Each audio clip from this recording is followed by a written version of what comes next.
Bonjour. Il y a quelques heures, un dissident français a été arrêté à la demande de la République française et mis en détention avec son bébé et sa famille. Est-ce que cela vous interpelle? Qui est cet homme? C'est un dissident français qui dénonce le gouvernement tyrannique actuel et le gouvernement de la République dite française, le régime de Paris. Il faut le soutenir, m'a-t-il dit, parce que l'important, c'est de faire savoir les choses.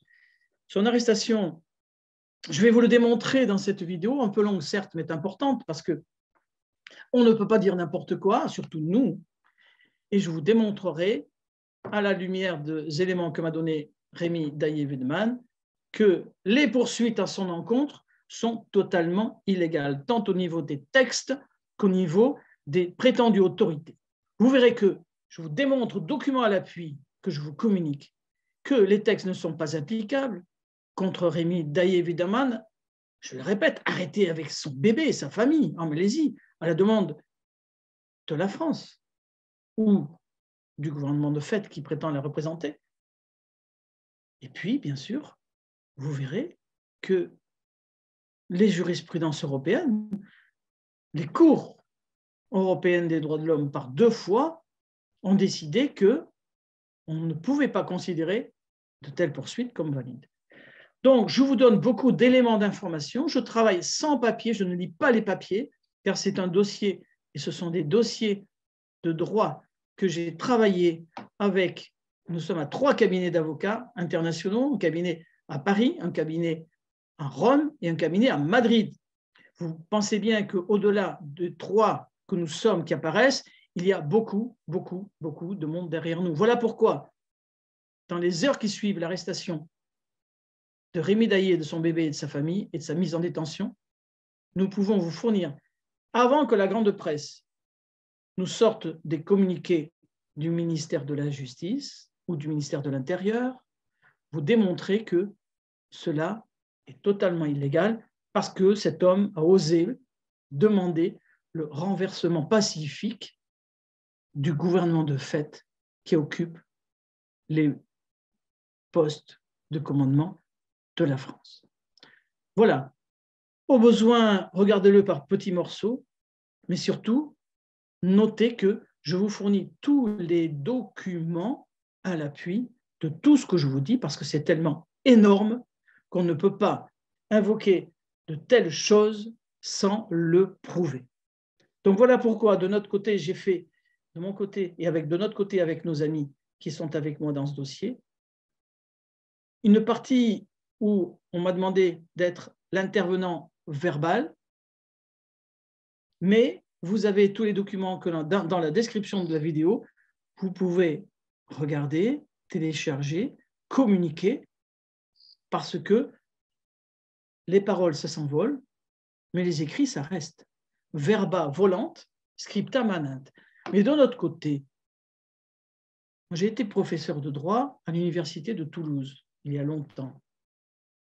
J'avais une méthode un peu différente parce que je trouvais que les professeurs de droit qui lisaient leurs cours en amphithéâtre, ce n'était pas quelque chose de très intéressant et de captivant.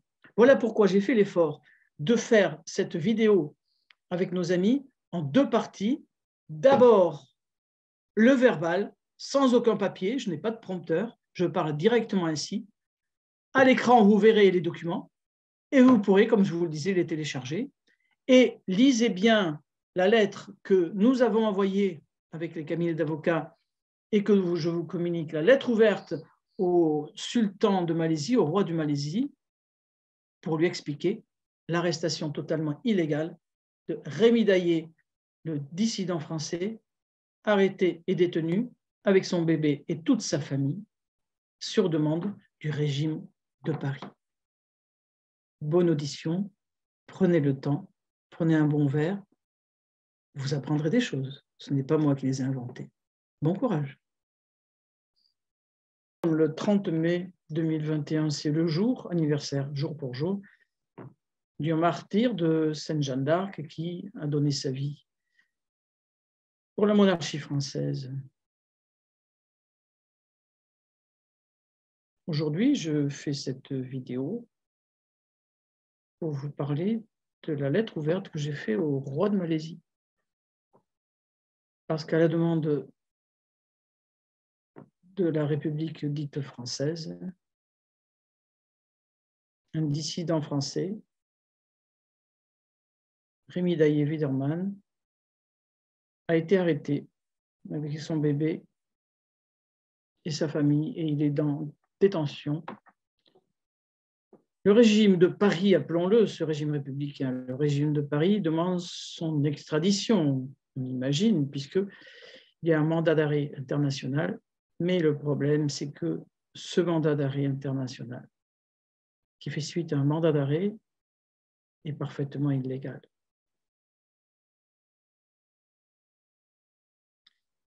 Peut-être il serait bon que, avant tout développement de ce que je vais dire, vous puissiez lire la lettre que 3 cabinets d'avocats de 3 pays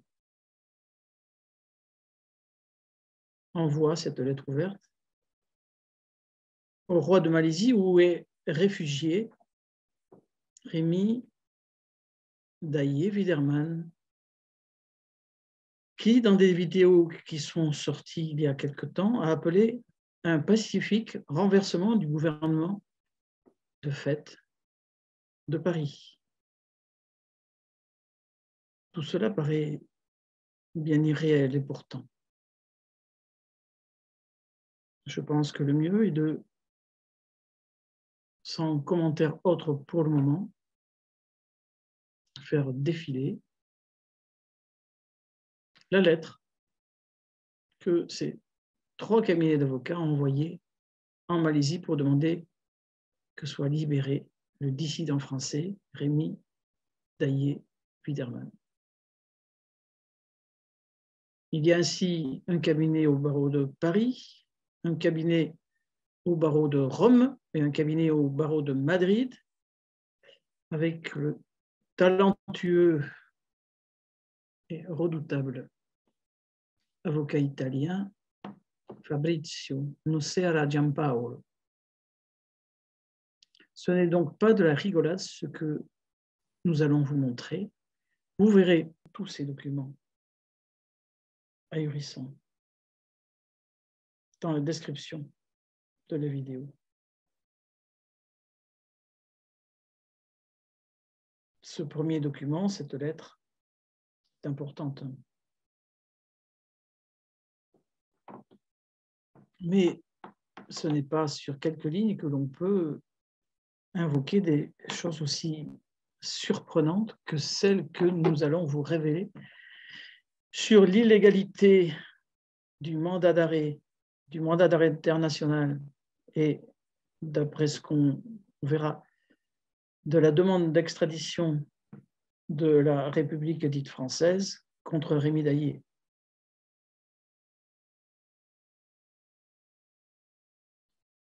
Le premier des problèmes, le plus grave sans doute, c'est que la Cour européenne des droits de l'homme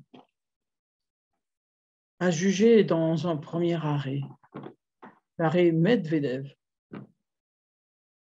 que le procureur de la République français, qui lance les mandats d'arrêt internationaux, par qui passe la demande d'extradition, ce procureur français, ce membre du parquet, n'était pas une autorité judiciaire. Il faut là lire cet arrêt que je vous communique, l'arrêt Medvedev de la Cour européenne des droits de l'homme.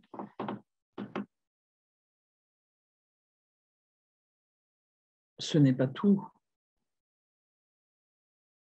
Une avocate française a obtenu une confirmation éclatante du fait que le procureur français n'est pas une autorité judiciaire.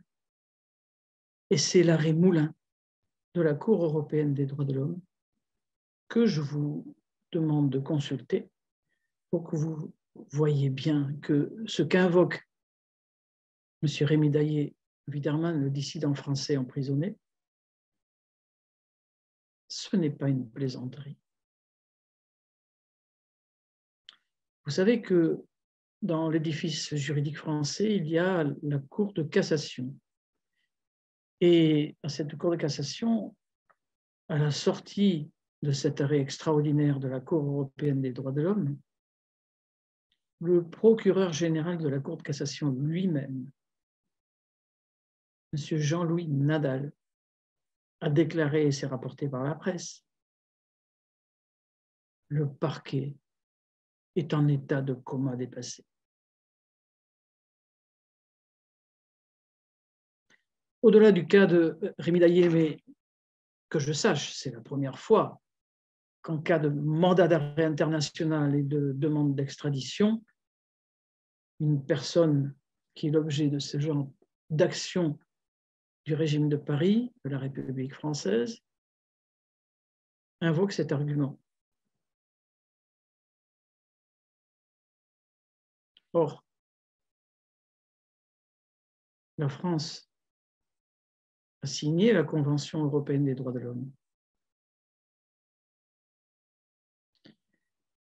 Et la propre constitution de la République dite française dit bien en son article 55 que les traités internationaux qui ont été signés par la France prévalent sur le droit interne, sur le droit français. Alors, que fait la police? Non. Que fait la justice? Que fait le gouvernement de fait, le régime de Paris? Puisque d'après ses propres règles lui-même, c'est la République française, ce gouvernement qui se veut légitime, qui s'est fait condamner par la Cour européenne des droits de l'homme. La Cour européenne des droits de l'homme, elle représente près de 30 pays, dont la Russie, dont la Turquie, dont la Suisse. Et ces pays, eh bien, ils doivent se rire de ce qui se passe, mais encore faut-il qu'ils le sachent, d'où l'intérêt de cette lettre ouverte au roi de Malaisie, pays où est emprisonné Rémi Daillé-Widerman à la demande du régime de Paris, de la République dite française, afin que nul n'ignore, comme on dit. Mais ce n'est pas tout. La situation est encore plus grave que prévu. Et pourquoi tout le monde se tait? Il suffit de lire le statut de la magistrature du 22 décembre 1958 pour lire en son article 55, et on va le voir sur Internet, cet article 5 du statut de la magistrature du 22 décembre 1958 en vigueur.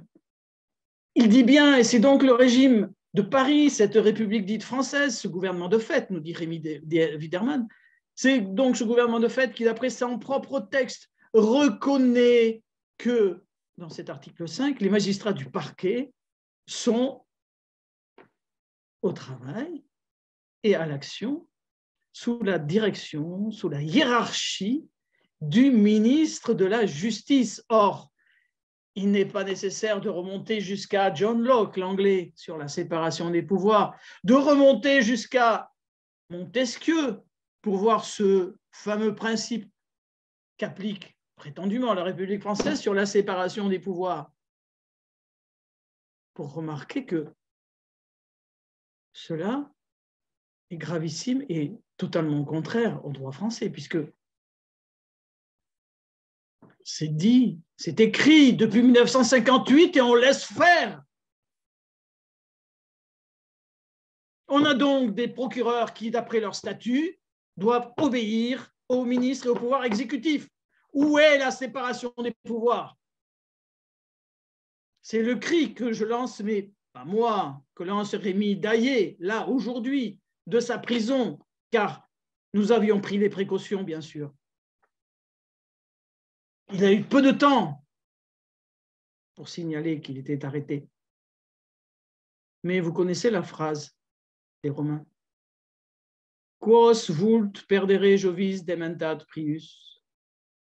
Ceux que Jupiter, le bon Dieu, veut perdre, il les rend fous.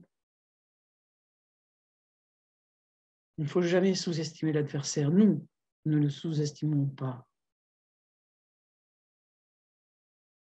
Mais le régime de Paris a sous-estimé Rémy Daillé-Widerman. J'ai un mandat ad litem de Rémy Daillé-Widerman. J'ai même des écrits dans lesquels il me demande d'intervenir pour lui, au cas où. Et ce cas où, c'est maintenant, à l'heure où je vous parle. Alors, comment avons-nous fait? Il ne faut pas être naïf.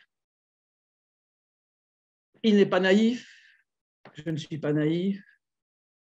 J'avais 16 ans quand je suis rentré dans une caserne pour entrer dans l'armée. J'ai passé 15 années sous l'uniforme. J'ai été nommé par le Premier ministre à l'Institut des hautes études de défense nationale.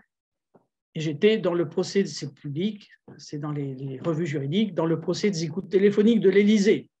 Donc, ni M. Rémy Daillé-Widerman, ni moi ne sont dupes, ne sont naïfs et ne sont trop légers pour leur défense, au contraire. C'est ainsi que la communication est passée. Et d'autre part, parlons de parler sans dire le nom de mes dossiers, que j'ai vu déjà des extraditions, des demandes d'extradition d'une vieille dame de près de 80 ans pour affaires fiscales, d'une autre dame enceinte sur le chemin de l'école, arrêtée à la demande de la République française. Heureusement, nous avons combattu et gagné. Et nous avons obligé des magistrats probes et intègres, d'annuler le mandat d'arrêt illégal. Patatras. Cela se passait en Espagne. Il n'est pas un secret, pour ceux qui me connaissent, que après avoir ouvert un cabinet à Paris en 1993, j'ai ouvert un cabinet au Pays basque espagnol en 2004 et un autre cabinet en Navarre espagnol en 2011. Et c'est ainsi que j'ai pu intervenir et nous sommes intervenus auprès de toutes les juridictions espagnoles, y compris la Cour constitutionnelle, mais avec le problème que, bien sûr, il y avait une demande d'extradition qui était consécutive à un mandat d'arrêt illégal. Il a fallu batailler ferme parce que, à la différence de la Malaisie concernant Rémy Daillé-Widerman, en ce qui concerne l'Espagne et l'Europe, il y a eu une convention d'assistance mutuelle en matière d'extradition. C'est-à-dire que l'État qui reçoit la demande ne peut pas discuter. Le problème, c'est que, alors que nous avons des décisions des tribunaux, cours d'appel et cours constitutionnelle espagnole nous disant on ne peut rien faire, nous sommes obligés de faire confiance à la République française, eh bien, nous avons pu démontrer que la France avait trompé l'Espagne et donc, de fait, juridiquement, invalidé cette convention d'assistance mutuelle. C'est quand même grave que bis repetita placente, s'il ne s'avait pas servi de leçon, de nouveau, on fait un mandat d'arrêt international, une demande d'extradition totalement illégale contre Rémy Daillé-Widerman. En ce qui concerne l'Espagne, il avait fallu que je fasse intervenir d'autres pays, et c'est ainsi qu'une avocate russe de Saint-Pétersbourg avait à mes côtés défendu le cas et fait obtenir pour ma cliente enceinte avec un enfant qu'elle allait amener à l'école quand elle a été arrêtée, faire reconnaître qu'il y avait de la part de l'État français une atteinte au droit de la défense.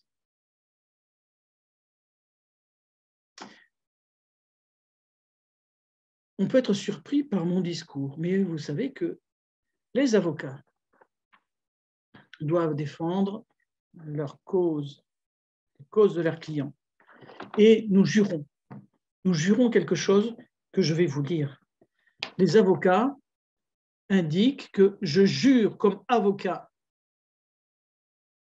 d'exercer mes fonctions avec dignité, conscience, indépendance, probité et humanité. Alors, ni Rémi Daillé ni moi-même ne sommes, comme je le disais, naïfs sur le plan de la défense et nous savons, lui comme moi, nous prenons des risques. Ce n'est pas agréable, mais il faut le faire. Une petite information. Mon père a eu une croix de guerre en 1940 en faisant des prisonniers allemands parce que le 20 juin 1940, il se battait toujours à la bataille de Bourmont avec le 14e RTS. Et vous pouvez aller sur Internet, regarder Bourmont bataille, vous verrez que ce que je vous dis est une pure réalité. Et sa décoration, c'était toujours volontaire pour les missions périlleuses. Mon grand-père lui-même fut décoré par le maréchal Lyautey et mon grand-père est un ami du sultan du Maroc. C'est un domaine que j'évoque. On peut voir les documents du Hicham Alaouit, dans lequel le sultan du Maroc donne la plus haute décoration marocaine à celui qu'il nomme son ami, mon grand-père René Labattu. Tout ça pour vous dire que, quels que soient les risques, ni Rémi Daillé ni moi n'avons peur. On sait qu'il faut aller jusqu'au bout. Et comme je vous disais en latin, quos vult perdere Jovis dementat prius. Vous savez, le maréchal Foch, grand guerrier qui n'avait pas eu peur de consacrer la France, la Grande-Bretagne et la Pologne au Sacré-Cœur et qui a été fait maréchal de France, de Grande-Bretagne et de Pologne, sa mère était à Lourdes avec Bernadette. Elle portait toujours sur elle la médaille miraculeuse et bien sûr, le maréchal Foch allait à la messe tous les jours. Un jour d'ailleurs,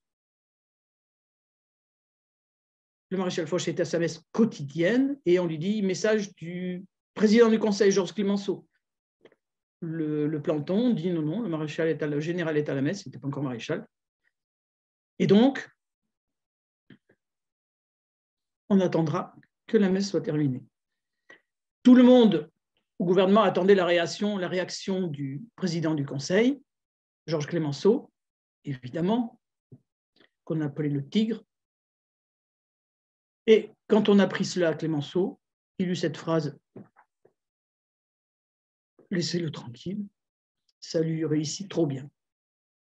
Cela, c'est pour vous dire que si les forces spirituelles qui sont l'âme, l'ADN presque de l'État français depuis le baptême de Clovis en 496 à Reims, si les forces spirituelles s'y mettent, eh bien, Jupiter, le bon Dieu, bien sûr, perdra tôt ou tard, car nous sommes, nous, catholiques, dans le camp des vainqueurs. Nous le savons, même si on passe par des chemins difficiles. Vous connaissez la phrase latine « ad Augusta per Angusta ». Donc, Rémi Daillé a confiance et cela n'empêche pas, et de toi Dieu t'aidera, d'utiliser tous les moyens nécessaires sur le plan juridique. Parmi ces moyens, il faut en préalable expliquer que Rémi Daillé considère que le régime de Paris, le régime républicain, est un régime illégal et il le démontre. Alors bien sûr, ça ne plaît pas aux membres du gouvernement de fait, mais ce sont des professeurs de droit pactés. Vous voyez le document. Le professeur Boulouis, vous voyez le document. Professeur à la faculté de droit. Faculté de droit où moi-même j'ai enseigné pendant 2 ans. Ce sont ces enseignants qui disent, mais le gouvernement, disez-les, est un gouvernement de fait. Alors, bien sûr, quand on était en Union soviétique, avec la constitution la plus belle qui puisse exister, dans les termes, on n'était pas dans un régime de liberté. Donc, il ne faut pas s'attendre à ce que le régime dise qu'on ait raison. Sauf que, il y a des surprises, et il y a des choses qui se réveillent tout d'un coup, et nous sommes ici dans ce cas-là. Parce que dit le dissident français qui vient d'être emprisonné à la demande du régime de Paris? Que dit Rémi Daillé-Widerman? Il dit à la suite d'un petit groupe de juristes, au départ, qui a lancé l'affaire, que la France n'est pas une république légalement et que la France est toujours une monarchie. Pour la petite histoire, un jour s'est créé en France un gouvernement provisoire de la monarchie française. Très vite, le procureur de Bayonne, puis un autre procureur de Bayonne ont attaqué ceux qui osaient créer un gouvernement provisoire de la monarchie française, tout en disant vouloir respecter l'état de droit, puisque la démonstration était faite par cette association que juridiquement, la France était avec un siège vacant, et que le régime républicain, pour ce qui est expliqué par cette association, eh bien, était un régime qui n'était pas légal. Ces deux procureurs donc, ont attaqué cette association, mais vous verrez les documents. Qu'on pourrait dire, touche pas à mon pote, touche pas à mon gouvernement provisoire de la monarchie française. Ces deux procureurs, vous voyez les articles de presse, ont été là en garde à vue par leur propre système républicain. Le procureur de la République en garde à vue par la République et l'autre accusé de choses délicates, n'est-ce pas, comme le dit la presse, selon ce que vous pouvez voir dans ces documents. Là encore, quos vult perdere Jovis dementat prius. Bon, malgré ça, des juges ont cru pouvoir dissoudre cette association de gouvernement provisoire de la monarchie française, parce que le gouvernement français, légitime, c'est le gouvernement monarchique. On ne raye pas d'un trait de plume 1400, 1500 ans de monarchie, n'est-ce pas? Et que s'est-il passé? Eh bien, cette association a vu ses membres interdits de se réunir, interdiction assez ahurissante, puisque ce n'était qu'un homme et une femme qui, s'ils se connaissaient, au sens biblique du terme, violaient la République si jamais ils arrivaient à se rencontrer. Et c'est ce qu'ils ont fait. Ils ont même fait un petit bébé pendant ce temps-là. C'est un petit peu comique, au-delà de la gravité de la chose. Donc, le gouvernement, de fait, n'a pas hésité à dissoudre cette association, l'expulser de ses locaux et interdire à ses deux seuls membres de se réunir. Mais devant la défense qui a été faite au niveau du texte de la Convention européenne des droits de l'homme, le régime républicain a capitulé, quos vult perdere Jovis dementat prius, et la Cour de cassation, le 2 octobre 2007, a cassé l'interdiction de l'existence de cette association gouvernement provisoire de la monarchie française, avec, pour ceux qui connaissent le droit, une cassation sans renvoi. Ça veut dire, bon, on ne touche plus. Tout ça pour dire que si la Cour de cassation, dans un arrêt que vous pouvez voir, a exposé le problème qu'il était déféré à la justice que le gouvernement français républicain n'était pas légitime, n'était pas légal, et que la France était une monarchie avec vacance du trône, quand un roi est mort, le temps qui peut durer une seconde, une minute, une heure, un an, la monarchie continue, même si le siège est, je dirais, physiquement vacant. Donc, nous sommes aujourd'hui, d'ailleurs, je vous le disais au début, dans ce genre de situation, puisque c'est symboliquement que c'est ce 30 mai, jour où Sainte Jeanne d'Arc a fait le sacrifice de sa vie pour la monarchie française, et le roi Charles VII, descendant légitime, que, à la demande de mon client, M. Rémy Daillé-Ludemann, je vous invoque tout cela. Bon. Alors, au départ, c'est le fait qu'il y a un code civil qui est créé, et ce code civil nous dit que les lois sont promulguées par le roi. Alors, vous verrez que les plus célèbres éditions juridiques françaises, les éditions Dalloz, dans un document que je vous communique et que vous pouvez lire, nous disent qu'effectivement, on a raison. Depuis ce temps-là, eh bien, nulle autorité légitime, sinon le roi, ne peut promulguer de loi à partir du moment où Napoléon Bonaparte, après au château de Fontainebleau, a remis ses pouvoirs entre guillemets légitimes, illégitimes, disent les monarchistes, mais de toute façon, Bonaparte, qui se voulait l'héritier alors de la Révolution, de la Convention, les 3 conventions, vous connaissez, Convention girondine, la Convention montagnarde, la Convention thermidorienne, suivie du consulat, avec bien sûr le directoire. Donc là encore, Bonaparte, le grand vainqueur qui alla à Paris, de Paris à Moscou avec sa grande armée,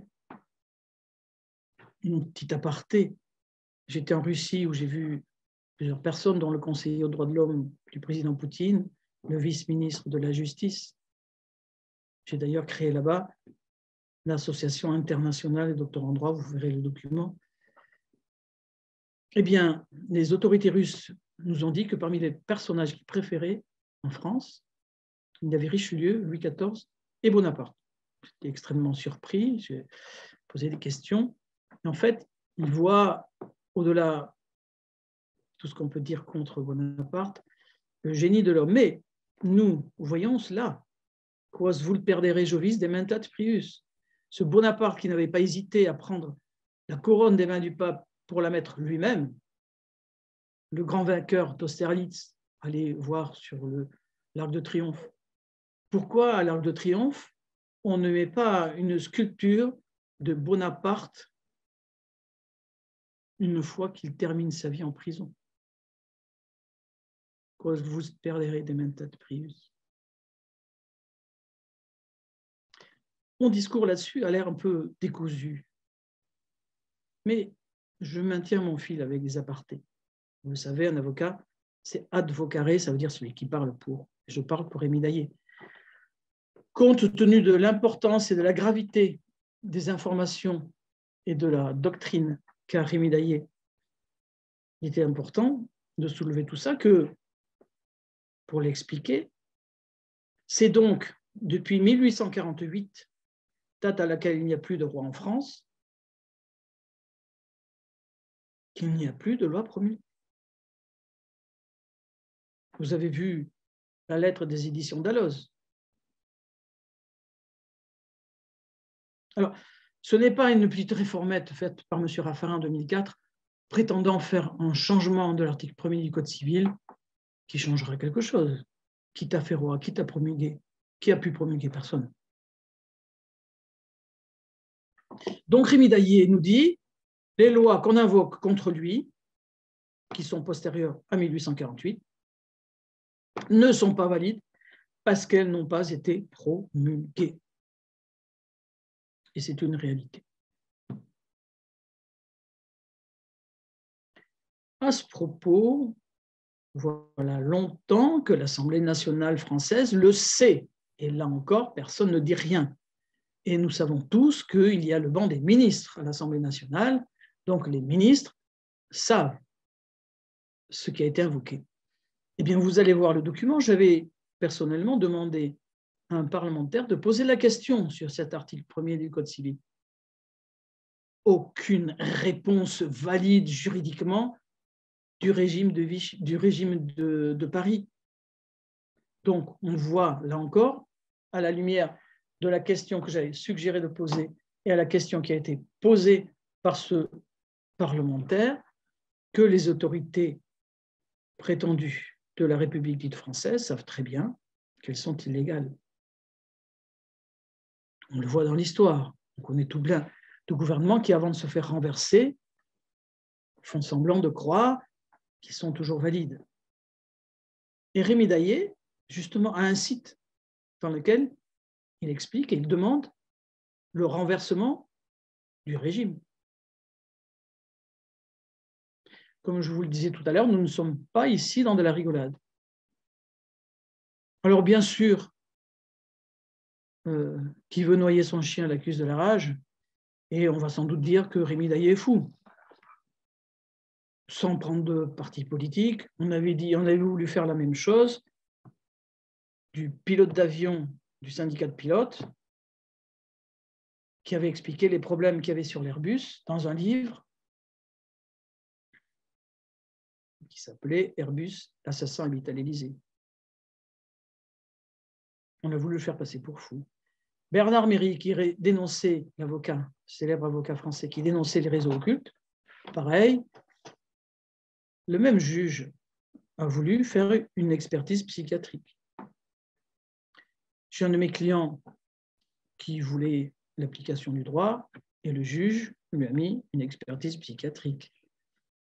Marine Le Pen, de mémoire, a fait l'objet d'une demande d'expertise psychiatrique. Vous verrez l'article que j'ai fait avec une dame qui était avec moi à l'Institut des hautes études de défense nationale, à l'École militaire de Paris. Madame Ferragu, le docteur Ferragu, et moi avons fait un article que vous pouvez voir sur l'utilisation de la psychiatrie à des fins politiques contre les dissidents en Union soviétique. Alors, quos vult perdere, effectivement, que le régime de Paris ne s'amuse pas à dire que Rémi Daillé est fou. La ficelle est un peu grosse. Qu'on réponde plutôt aux arguments qu'il donne et aux documents qu'il montre. C'est ainsi que vous voyez parmi les documents que je mets à votre disposition que, eh bien, la France est toujours une monarchie en raison de l'article 1er du Code civil. Pourquoi ? Parce qu'en 1848, quand il y a un coup d'État et à moins de jeter ma robe d'avocat que je porte depuis de près de 30 ans et mettre au feu tous mes codes rouges d'Alloz ou l'ITEC, à moins de faire cela, je vous demande de voir comment on peut dire le contraire de ce que nous invoquons. Parce qu'en 1848, c'est un coup d'État. C'est la foule qui envahit, comme toujours, des gens qui sont payés et qui font chuter la monarchie. Alors, deux solutions. Ou c'est l'état de droit, ou c'est un coup d'État. On ne pourra pas nous montrer, il suffit de regarder l'histoire, que c'est un coup d'État. Louis-Napoléon Bonaparte se présente aux élections de la prétendue Deuxième République. Il est élu, suite d'un coup d'État. Ça ne lui suffit pas, vous savez, c'est comme à la Révolution. Vous avez, j'en parlais tout à l'heure, la Convention girondine, ensuite ils se font massacrer par les montagnards, et à la Convention thermidorienne, après que Danton soit fait lui-même exécuter par ses potes, entre guillemets, c'est Robespierre qui se fait exécuter. Donc la Révolution mange ses enfants. Donc, toute honte bue, Louis-Napoléon Bonaparte qui se prétend président de la République, déjà un gouvernement de fait, le régime de Paris de l'époque. Louis-Napoléon Bonaparte s'intitule empereur par un coup d'État, le coup d'État du 2 décembre. Et j'ai entendu dire que si Paris est si beau, le diable porte pierre, c'est que Bonaparte, qui avait eu du mal à réprimer ceux qui hurlaient contre le coup d'État, le deuxième coup d'État, en peu de temps, eh bien, avait dressé des barricades le 2 décembre. Et ce double usurpateur qui se prétendait président de la République puis empereur vit que dans les petites rues, des rues étroites de Paris, les forces de l'ordre pour réprimer, ça vous rappelle quelque chose, les forces de l'ordre républicaines ou prétendument impériales, n'arrivaient pas trop à manœuvrer avec les chevaux. Donc, il a demandé au baron Haussmann de faire tomber toutes ces rues et faire de grands espaces pour que la troupe, pour que les forces de l'ordre ou du désordre puissent réprimer ceux qui voulaient un gouvernement de droit ou qui luttaient contre un gouvernement tyrannique et illégal.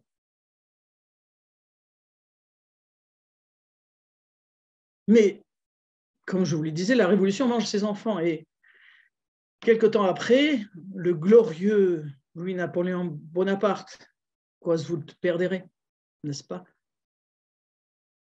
qui se sentait très sûr de lui, eh bien, capitule en pleine campagne et est fait prisonnier après avoir fait la guerre contre l'Allemagne. Louis-Napoléon Bonaparte, dit Napoléon III,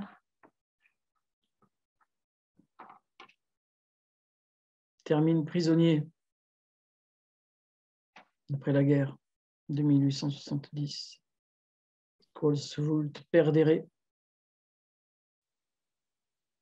Alors, c'est bien beau le système républicain, mais pourquoi sur l'Arc de Triomphe, il n'y a pas une statue de Napoléon Ier, prisonnier à l'île d'Elbe, une statue de Napoléon III, qui termine sa vie en exil?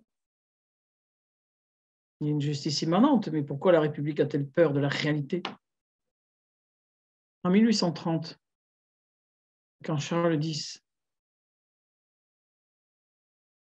fait l'objet d'un coup d'État, il est vainqueur en Algérie.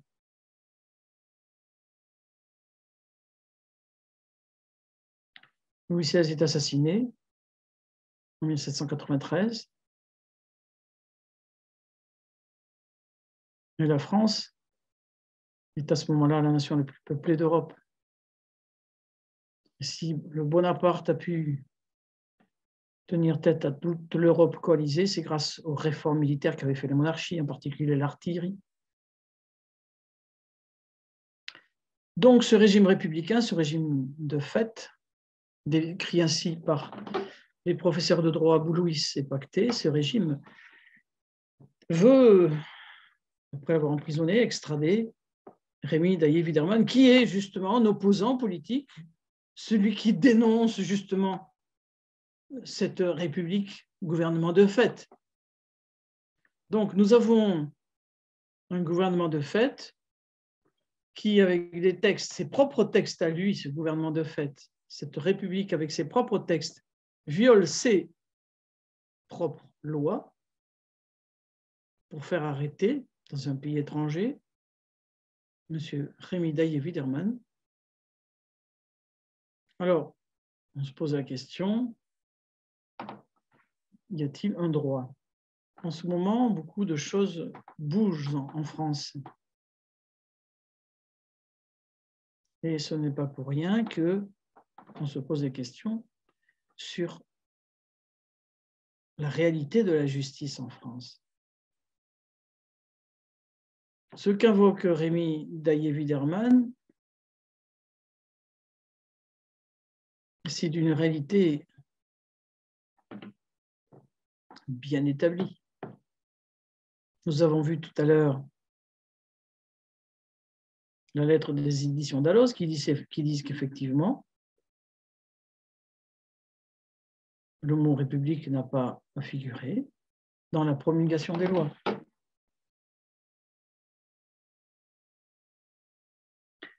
Alors, dire cela au début, ça paraît un peu surprenant. Mais quand on regarde un petit peu l'histoire du droit, on voit que la réalité, c'est la réalité. Il ne doit pas y avoir de déni de réalité. Par exemple, j'étais intervenu dans diverses actions à la suite de, tenez-vous bien, la suppression malencontreuse de la compétence juridictionnelle des tribunaux de commerce. Regardez les articles qui sont sortis. Le Figaro lui-même, les tribunaux de commerce sur la loi. Le Figaro encore, deuxième article du Figaro.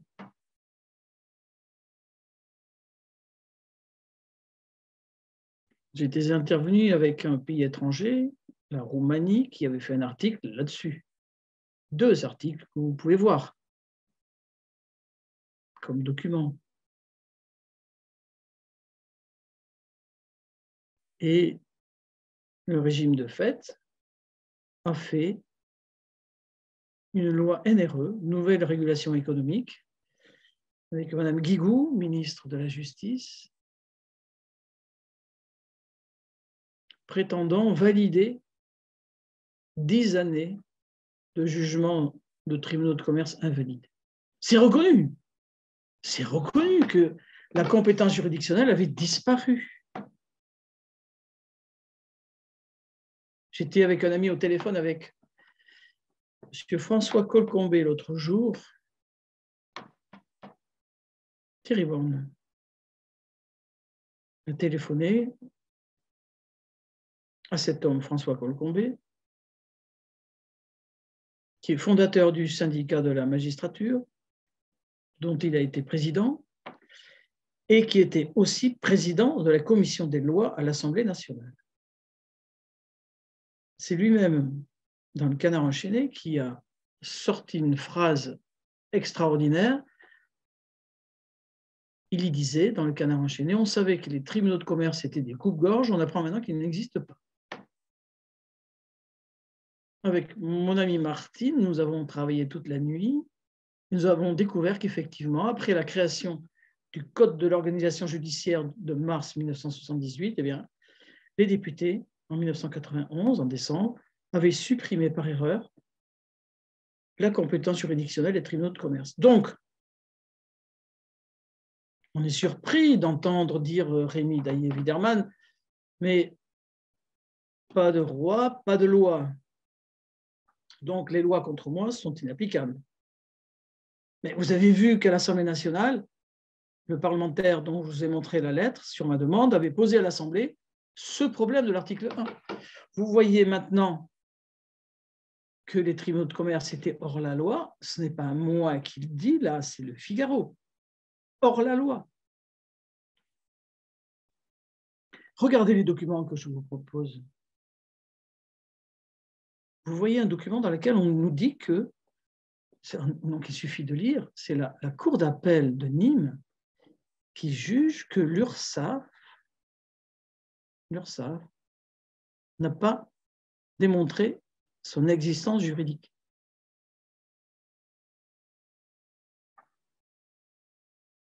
Regardez encore ce document de la Cour d'appel d'Angers sur la BNP, qui n'a pas la personnalité juridique.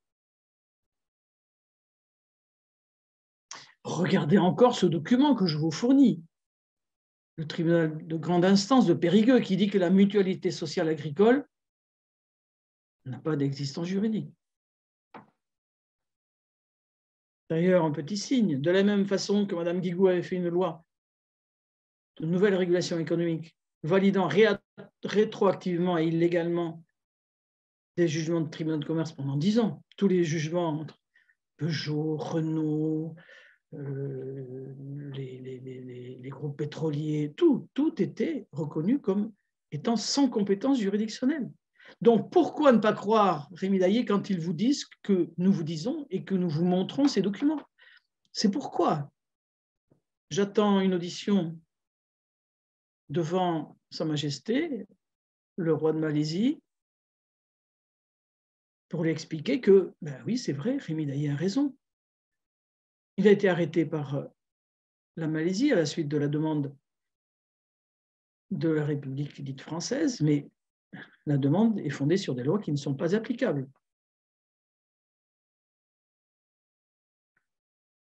Donc, en paraphrasant saint Thomas d'Aquin, je dirais, ou certains plutôt, je dirais, on dit un peu d'études éloigne de Dieu, beaucoup y ramènent. Un peu de droit surprend dans ce que dit Rémi Daillé, mais quand on fait beaucoup de droit, et qu'on regarde les documents que je vous fournis aujourd'hui, en ce 30 mai 2021, on se dit qu'effectivement, c'est vrai. J'avais un remarquable professeur de philosophie à l'Institut d'études politiques de Toulouse, où j'étais d'ailleurs étudiant avec Jean-Pierre Fabre-Bernadac, celui qui a fait passer dans Valeurs actuelles et que je salue, la lettre des généraux. Nous avions le professeur Junier, qui avait été récompensé par le Pape 12 pour ses travaux sur saint Thomas d'Aquin. Et il nous disait en cours, M. Junier, ce remarquable professeur Louis Junier, nous disait « Attention à la politique de l'autruche. Vous qui nous écoutez, si vous êtes sincère et objectif, vous verrez que nous avons raison. Ce que dit Rémi Daillé-Widerman est vrai. Mais d'autres personnes pourraient avoir le réflexe que dénonçait le professeur Junier, le réflexe de la politique de l'autruche. C'est trop horrible, je ne veux pas le voir. Non, non et non. Une schizophrénie véritable, là. Et on arrive à un autre point là-dessus, parce que cela, c'est ce que dit la revue Ciré, Dalloz, que je vous donne à lire. C'est ahurissant, c'est surprenant, mais c'est vrai. Cette revue juridique que vous allez lire nous dit, par la plume d'un professeur agrégé de droit à la faculté de Montpellier, que la publication des lois n'est pas faite correctement en France, et il commente une décision de cour d'appel de Montpellier qui a jugé que la réforme du divorce, qui n'était pas arrivée comme il le fallait selon la loi du 12 Vendémiaire en 4 de la République, vous voyez, nous servons des textes républicains, du texte du gouverneur de fait. Eh bien, cette loi du 12 Vendémiaire en 4 de la République dit que l'arrivée du journal officiel doit être constatée sur un registre spécial, coté et paraphé. À défaut, la loi n'est pas applicable. C'est ce qu'a décidé la Cour d'appel de Montpellier. Alors, la Cour de cassation, le 6 janvier 1994, affolé comme le gouvernement quand il est pris, comme un rat qui est pris, ou quand des personnes sont surprises par la lumière. La Cour de cassation a dit oui, mais ce texte n'est pas applicable, 6 janvier 1994, parce que le gouvernement de la Défense nationale, vous savez, avec Gambetta, quand il est parti en ballon, il a pris un décret qui ne parlait pas de cette loi du 12 Vendémiaire en 4. Donc, elle n'est pas applicable. C'est oublier qu'il n'y a pas d'abrogation explicite là. Donc, ça veut dire quoi? Ça veut dire qu'elle est toujours applicable. En 2004, à la fameuse loi de l'ordonnance qu'a prise M. Raffarin, mais qui n'est pas promulguée validement, a voulu carrément oublier la notion de publication, faisant fi de toutes les notions élémentaires du droit français. Comment voulez-vous qu'on vous dise « nul n'est censé ignorer la loi » si on ne vous a pas permis de la récupérer. Alors le bug, ben, on le connaît maintenant, cause vous te perdrez. C'est que, à la différence de la promulgation qui est la signature par le roi, la publication, c'est mettre à la disposition du public, des citoyens, des textes qu'on va leur dire après, et il faut que vous les respectiez. Ben, si on ne les connaît pas, comment on fait? Donc, cette publication est un élément essentiel pour que la loi soit applicable. Et en province hors Paris, la nouvelle loi qui est contenue dans le journal officiel est applicable le lendemain de son arrivée constatée à la préfecture de chaque département. Là-dessus, pour Rémi Daillé-Widerman, il y a quelque chose d'assez extraordinaire. C'est que les lois qu'on veut lui imposer, d'abord, ne sont pas promulguées, mais elles ne sont pas publiées correctement. Pourquoi? Parce qu'il y a un principe de droit français qui est le principe de l'unicité de la loi pénale. C'est-à-dire qu'on ne peut pas poursuivre dans un département des choses qu'on ne peut pas poursuivre dans un autre département. Donc, moi qui suis originaire du Pays Basque, de Bayonne, et de notre côté, de près des Hautes-Pyrénées,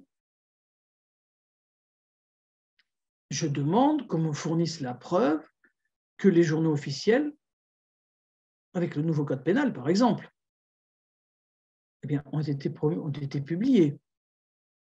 Donc, il faut je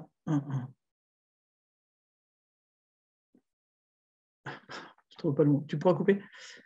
Il faut une preuve de l'arrivée. Mais à la différence de cela, moi, Rémi Daillé-Widerman, nous prouvons avec l'avocat, avec les cabinets d'avocats de Madrid et de Rome, nous prouvons, et vous pouvez voir les documents, que la préfecture, la sous-préfecture, nous dit elle-même qu'elle est incapable de fournir la date d'arrivée du journal officiel. Si la date d'arrivée du journal officiel n'est pas valable, le délai à partir duquel un jour elle est applicable n'a pas commencé à courir. Donc vous le voyez sur ce document de Madame Viviane Labasse, qui est la responsable du service courrier de la sous-préfecture de Bayonne, qui l'écrit. Vous voyez le courrier du préfet des Hautes-Pyrénées, qui dit qu'il est dans l'incapacité de fournir telle date d'arrivée. Qu'est-ce qu'il faut de plus? Qu'est-ce qu'il faut de plus? On va nous dire, mais si, ça a été publié. Moi, je vous leur dirai, prouvez-le-moi. Mais c'est plus que ça. Je le prouve. Rémi Daillé prouve que le journal officiel n'est pas arrivé à date certaine. Alors, quand les écailles tomberont-elles des yeux de ceux qui ne veulent pas voir et qui font la politique de l'autruche? Mais attention, les lendemains ne sont pas amusants dans ces cas-là. On ne peut pas toujours refuser la réalité. La réalité, elle est là, nous la démontrons. À partir de ce moment-là, quand vous regardez les arguments qui sont présentés par M. Rémi Daillé-Widerman,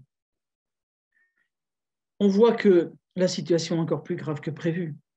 D'après les propres textes républicains du gouvernement de Paris. Pourquoi?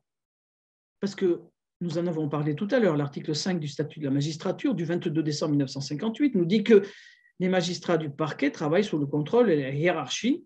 Regardez le texte qu'on trouve sur Légifrance, article 5 du statut de la magistrature du 22 décembre 1958.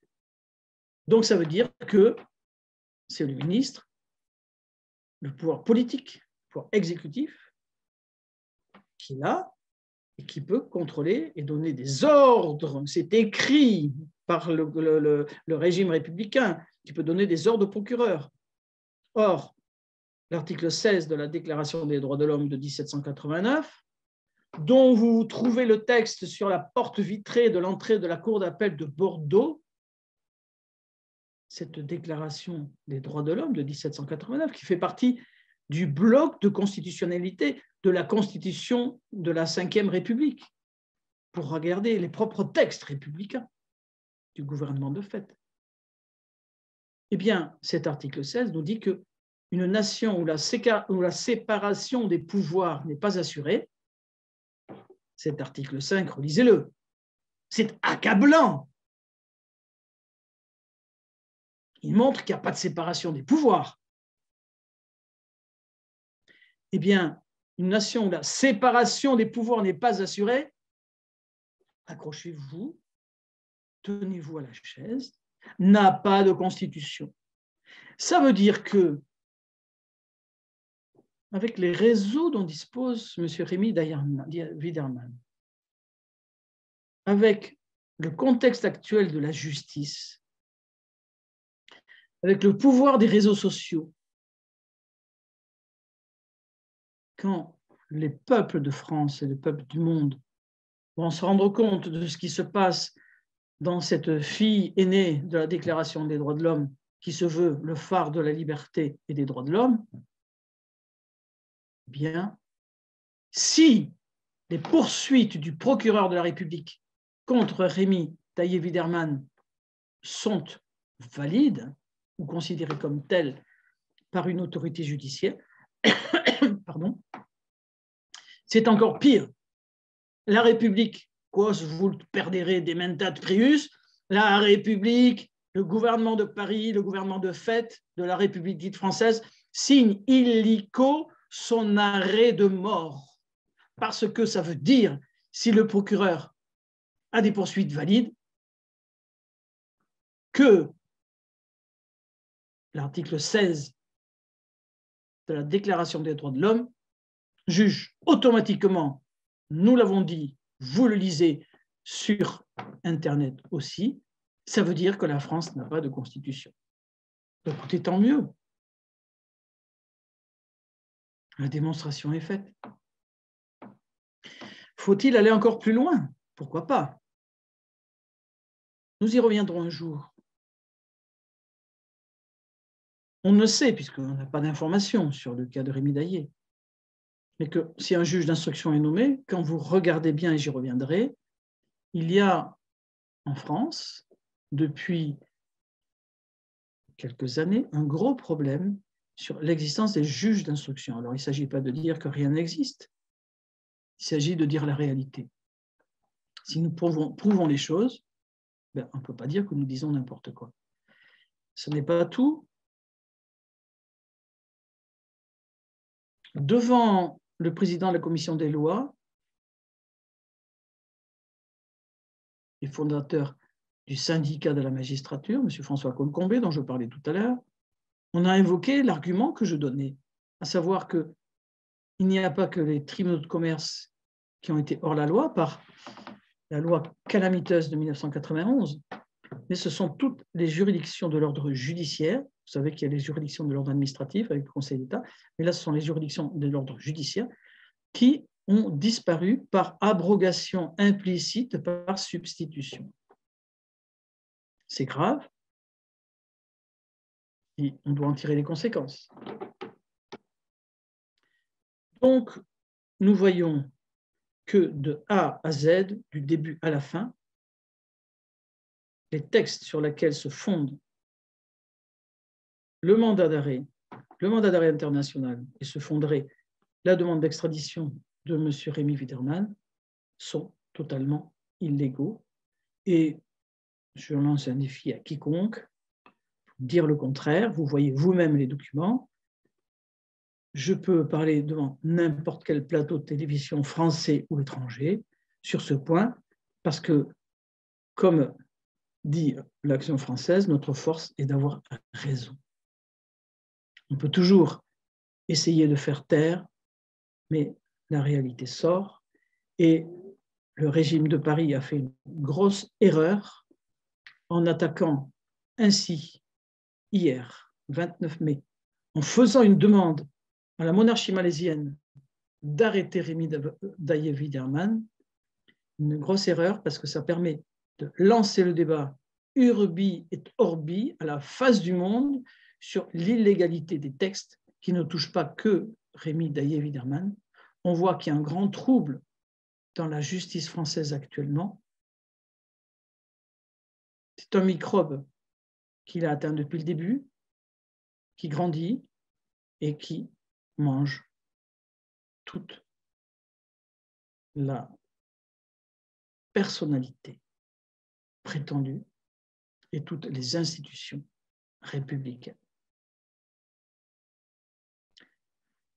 Ce n'est pas très facile à expliquer parce que on peut penser qu'un tel discours est un discours anarchiste. Anarchiste, ça veut dire anarchos, sans gouvernement.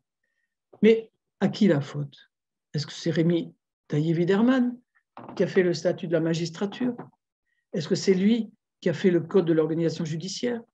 Est-ce que c'est lui qui a fait la loi de 1991, faisant une abrogation implicite par substitution des juridictions de l'ordre judiciaire? Est-ce que c'est lui qui a rendu l'arrêt de la Cour européenne des droits de l'homme dans l'affaire Medvedev, disant que le parquet n'était pas une autorité judiciaire? Est-ce que c'est lui qui a rendu l'arrêt Moulin, bis repetita placent, les choses répétées plaisent, confirmation par la Cour européenne, malgré toutes les protestations françaises, eh bien, que le parquet n'était pas une autorité judiciaire, qu'il ne pouvait pas lancer des mandats d'arrêt? Faudra-t-il que je montre la décision de la Cour d'appel de Pau que j'ai obtenue, montrant que la France avait violé les droits de la défense pour demander et obtenir de la monarchie espagnole l'extradition de ma cliente?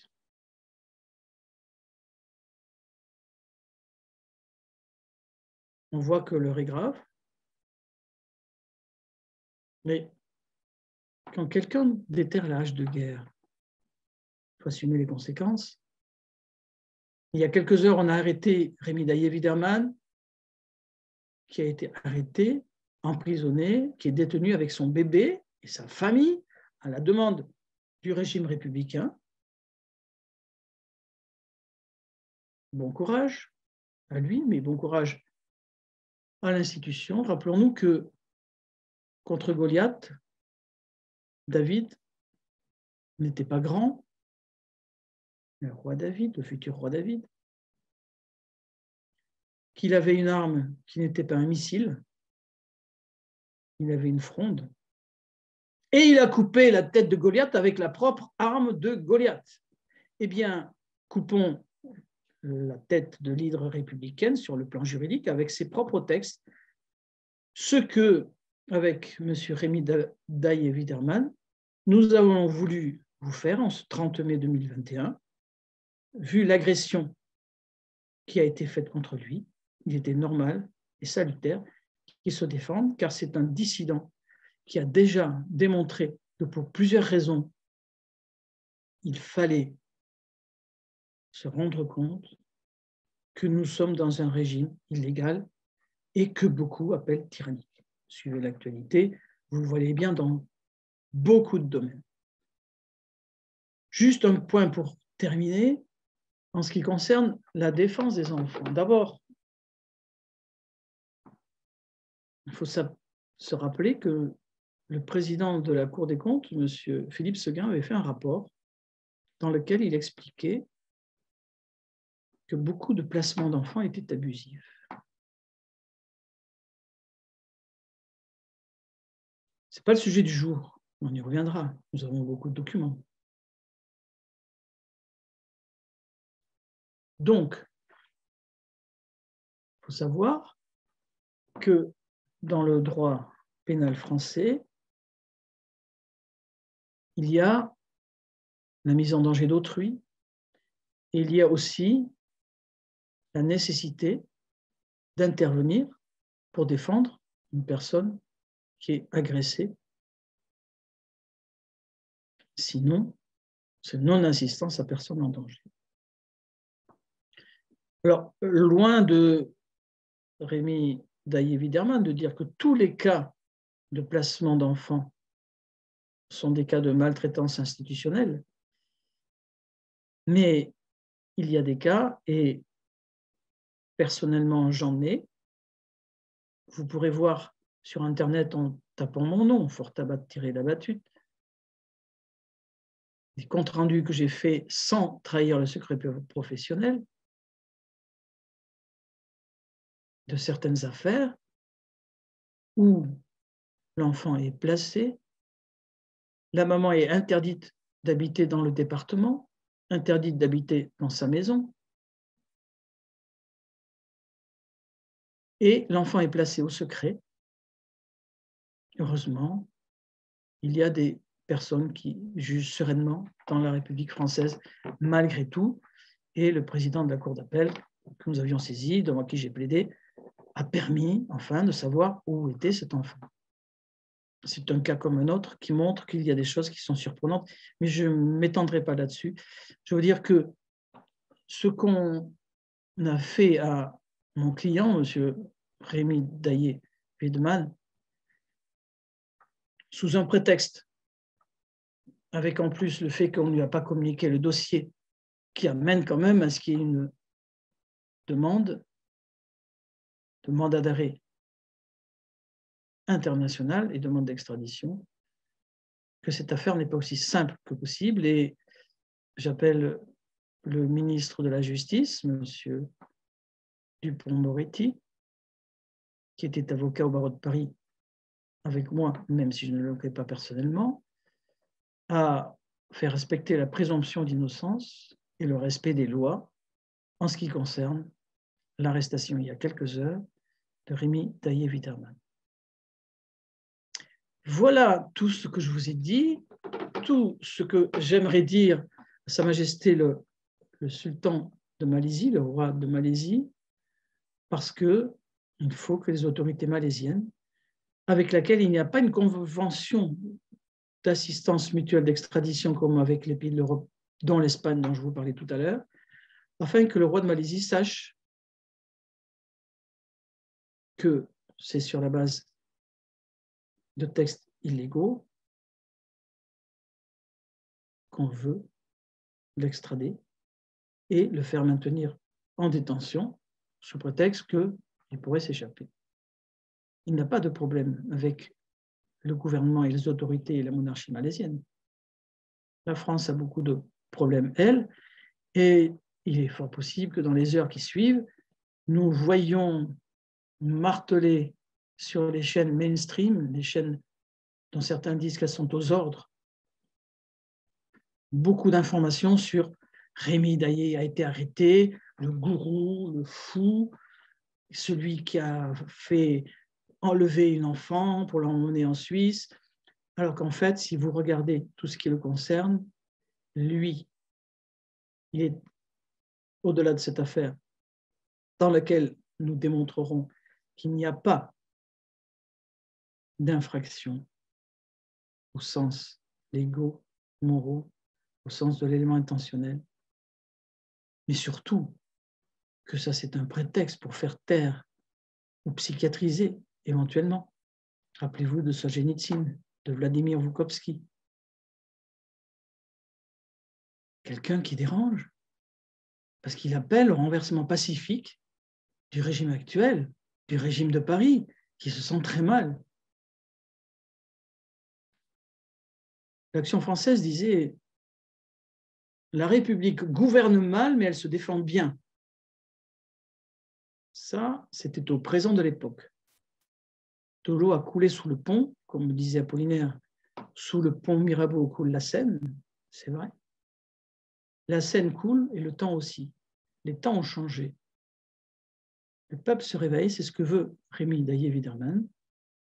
Et en ce sens, surveillez bien ce qui va se dire contre Rémi Daillé, éventuellement contre son avocat. C'est de bonne guerre, je dirais presque. Donc, vous êtes maintenant bien informés pour faire la part des choses et pour savoir qu'il faut soutenir la liberté et ce dissident emprisonné. J'avais fait l'Institut d'études de la désinformation qui avait été créé par Vladimir Volkov il y a quelques années. Et j'avais admiré le décortiquage de ce que faisaient les soviétiques pour manipuler l'opinion et aussi pour neutraliser les dissidents. Donc, le plan est appliqué, ou on veut l'appliquer pour Rémi Daillé. Eh bien, il tient à vous de vous mettre en rapport avec ceux qui défendent, au-delà du juridique, Rémi Daillé-Widmann, pour voir comment il faut faire pour le soutenir. Vous avez un communiqué de presse qui est fait par Xine, M. Fabre. Consultez-les, répondez. L'information, c'est une guerre actuellement.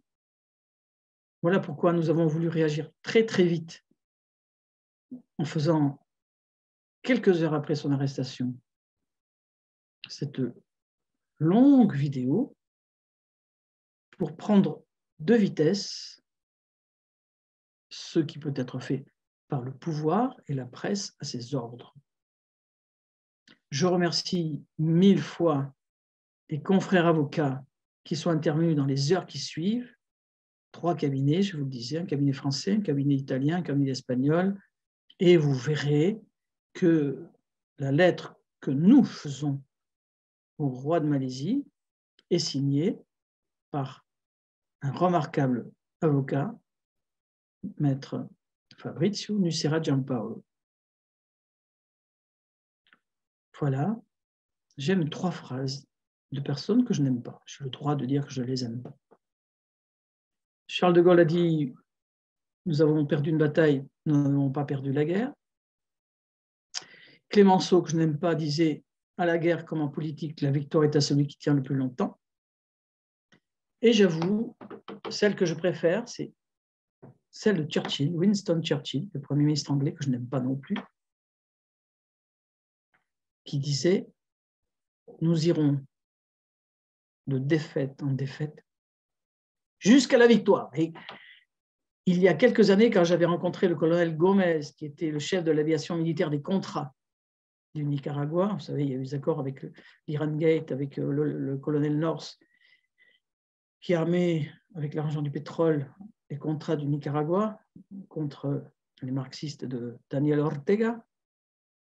Et je m'étais très bien entendu avec le colonel Gomez et les autres militaires que nous avions rencontrés, bien sûr. Et j'avais beaucoup aimé sa phrase qui était « Dios, honor, victoria », ce qui veut dire Dieu, l'honneur et la victoire. C'est ce que je souhaite à tout le monde en cette magnifique journée commémorative du sacrifice de Sainte Jeanne, patronne secondaire de la France. J'en ai terminé provisoirement. Je vous remercie de votre patience, ce n'était pas toujours possible de suivre tout le temps sans s'endormir, peut-être. Mais vous avez tous les documents dans la description de la vidéo et je vous conseille de les lire, et en particulier un document qui est assez extraordinaire, l'erreur du juge pénal.